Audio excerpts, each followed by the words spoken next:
جی علی بھائی اگلا سوال پوچھیں، اگر نماز میں انکنٹرولڈ موڈ سوئنگ ہو، اس کی وجہ سے عجیب حرکات کریں نماز میں، مطلب کبھی ہنسنا، کبھی رونا، کبھی غصہ، کیا نماز ہوگی؟ ہاں جی، اگر کوئی شرعی مریض ہے تو ہو جائے گی اس کی نماز. نیکسٹ.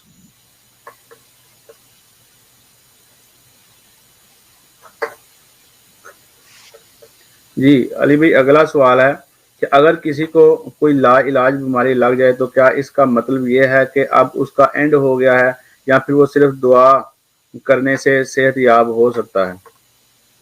دیکھیے، دعا تو آپ نے ضرور کرنی ہے اور صحت یابی کے لیے بھی کرنی ہے. لا علاج مرض کا یہ قطعاً مقصد نہیں ہے کہ اب وہ فوراً ہی اس نے دنیا سے چلے جانا ہے. بعض اوقات لوگ لا علاج مرض کے ساتھ بھی 15-20 سال بھی جی لیتے ہیں. تو اچھی صحت کے لیے دعا کریں تاکہ اللہ تعالیٰ نے اگر وہ بیماری رکھی بھی ہے تو اس کے ساتھ انسان سسٹین کرے اپنے معاملات کو. دعا تو آپ نے نہیں چھوڑنی کبھی بھی، صحت یابی کے لیے کریں. دیکھیں کچھ تو پرماننٹلی مریض ہے نا، جس طرح شوگر کے مریض ہیں، بلڈ پریشر کے مریض ہیں، کئی لوگوں کا پتا نکلا ہوا ہے، کئی لوگ دل کی سرجری کروا کے بھی پوری زندگی اسی طریقے سے اپنے معاملات کو لے کے چلتے رہتے ہیں. تو صحت مانگتے رہتے ہیں، اللہ تعالیٰ آسانی فرماتا ہے. باقی اپنی ادویات کے حوالے سے بھی بالکل زیرو ٹالرنس رکھیں. یہ بلڈ پریشر کے مریض تو بالکل احتیاط کریں. شوگر کے مریض بھی جو احتیاطیں ہیں وہ میڈیکلی وہ فالو کرنا بڑی ضروری ہیں. باقی اللہ کی مرضی. نیکسٹ. جی علی بھائی اگلا سوال ہے، پوچھتے ہیں کہ وضو ٹوٹنے کا شرمگاہ میں برہنہ ہاتھ لگانے سے کیا تعلق ہے؟ وضو تو نجاست غلیظہ خارج ہونے کی وجہ سے ٹوٹا ہے نا، پلیز آسک. جی یہ حدیث موجود ہے نا الگ سے ابو داؤد کے اندر، ترمذی کے اندر، کہ شرمگاہ کو ہاتھ لگانے سے وضو ٹوٹ جاتا ہے. اس طرح ایک اور حیران کن بات آپ کو بتاؤں، مسلم شریف میں حدیث ہے کہ جو اونٹ کا گوشت کھائے اس کا بھی وضو ٹوٹ جائے گا. اب اس وقت تو کوئی نجاست نہیں نکل رہی ہوتی، لیکن وہ حکم ہے، تو یہ حکم ہے. اس طرح غافل ہو کے سو جانے سے بھی وضو ٹوٹ جاتا ہے. تو وضو توڑنے والی چیزوں میں وہ شامل ہے. نیکسٹ.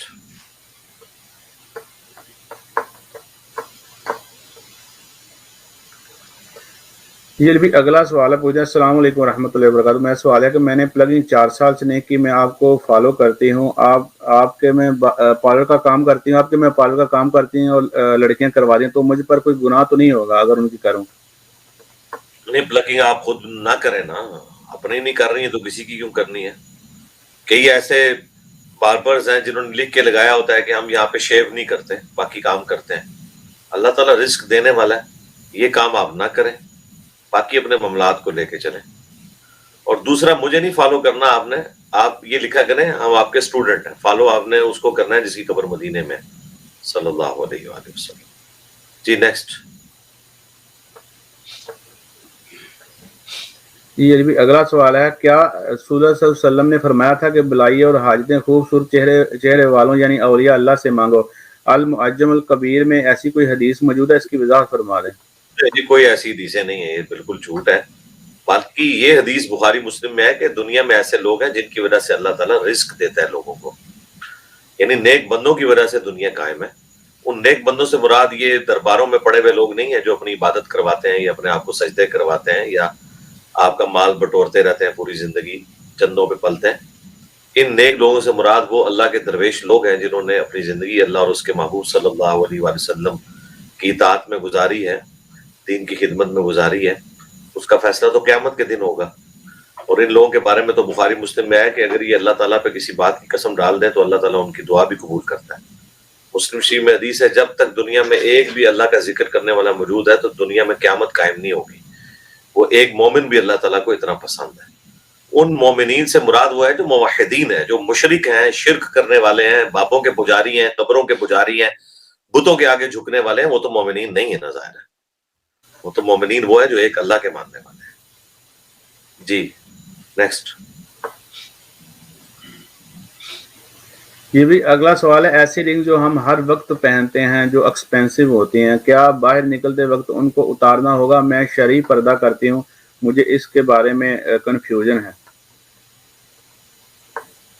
جو آپ نے ہر وقت پہنی ہوئی ہے تو وہ تو آپ کے جسم کا حصہ ہے نا، اس کو تو قرآن میں بھی اللہ تعالیٰ نے فرمایا نا کہ وہ زینت کا حصہ جو خود بخود ایکسپوز ہو جائے، اس کے اوپر کوئی گرفت نہیں ہے.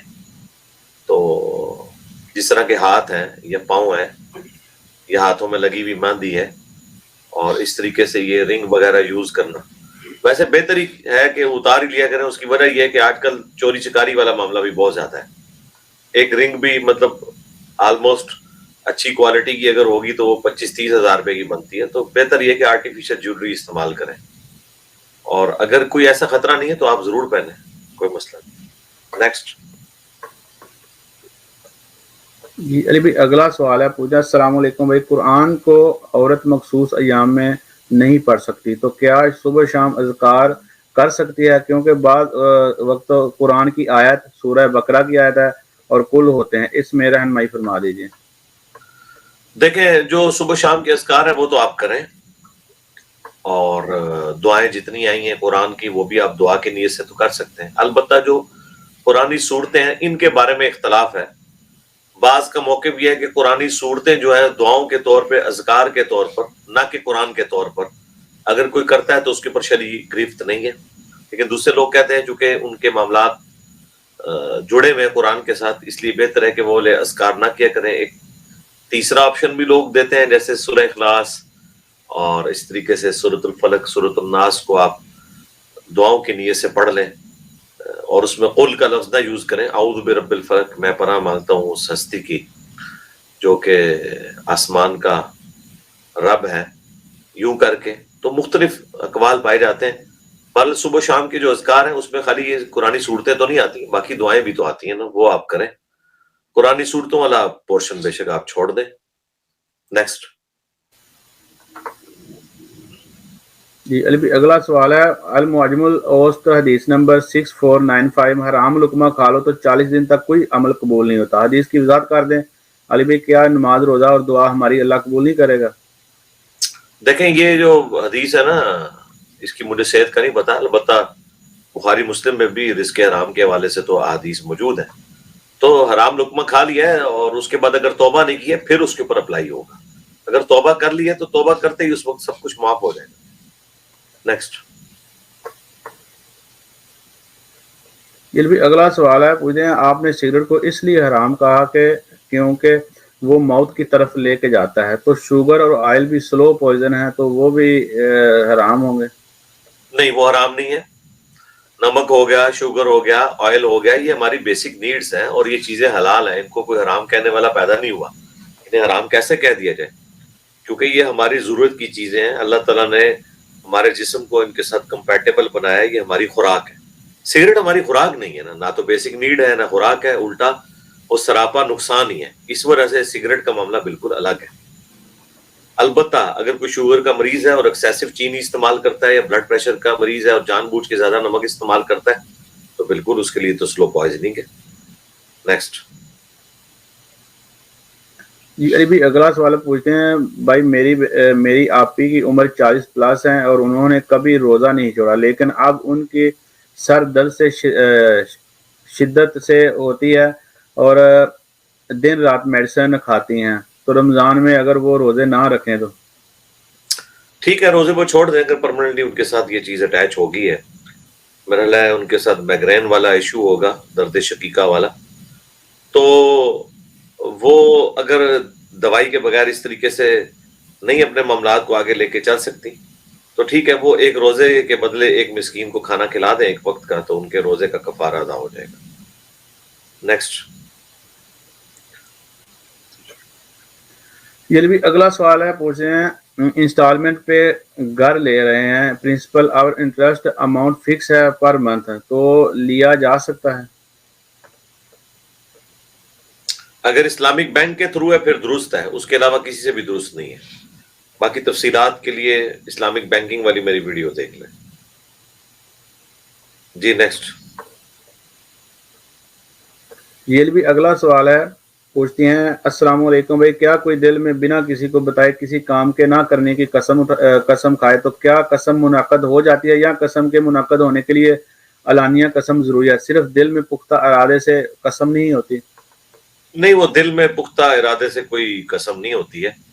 قسم کے لیے زبان کے ساتھ بولنا اور اللہ کا لفظ بھی بولنا ضروری ہے.